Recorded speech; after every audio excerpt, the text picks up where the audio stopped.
Bonjour à toutes et à tous, bienvenue dans l'hebdomadaire des marchés du FX du dimanche 26 mai 2013. Aujourd'hui, nous allons revenir sur les principaux événements financiers de la semaine passée et analyser la façon dont ils ont affecté les marchés des devises et des matières premières dans le monde. Le dollar canadien s'est déprécié face au dollar américain pour la troisième semaine consécutive, atteignant son niveau le plus bas en 12 semaines. La baisse du dollar canadien par rapport aux devises principales est en partie le résultat de la baisse des demandes d'allocation chômage et de l'augmentation des commandes de biens durables. Tous deux ont contribué à la diffusion de la rumeur parmi les investisseurs que la Réserve fédérale allait bientôt ralentir son programme de relance monétaire. Le 29 mai, le gouverneur de la Banque du Canada, Mark Carney, annoncera le taux d'intérêt. Le dernier cours du dollar canadien était de 1,0313, soit une hausse de 0,12%. La livre sterling s'est dépréciée face à l'euro pour la quatrième semaine consécutive en réponse à la hausse de l'indicateur de sentiment des investisseurs allemands et suite aux spéculations que la Banque d'Angleterre allait booster son programme de relance. La publication des données de la semaine dernière a montré une baisse non attendue dans les ventes au détail d'avril et une inflation plus lente que prévu. Le dernier cours de la livre sterling était de 0,8547, soit une baisse de 0,14%.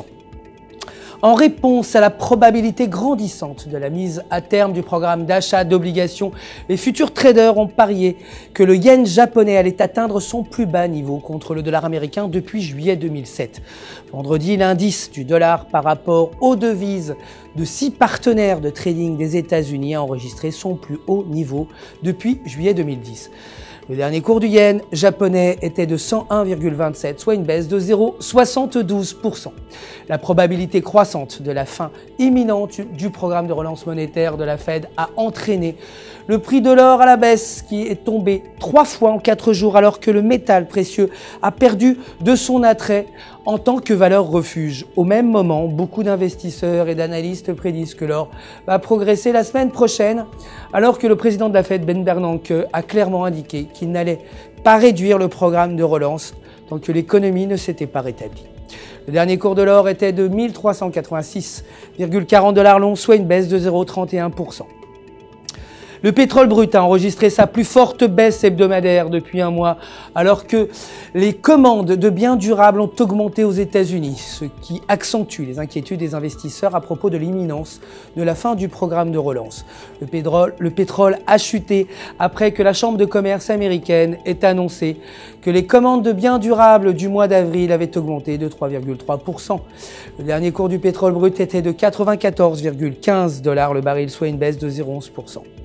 Voilà, la fin de notre résumé des actualités financières de la semaine passée. Nous espérons que vous avez apprécié l'analyse de cette semaine et que vous serez avec nous demain matin pour le début de la semaine de trading avec les dernières actualités des marchés. D'ici là, restez en notre compagnie, bien sûr, sur www.ufxmarkets.com/fr pour tous vos besoins de trading. Votre conseiller personnel est prêt à répondre à toutes vos questions. Le centre d'assistance du FX Market vous souhaite une excellente journée de trading.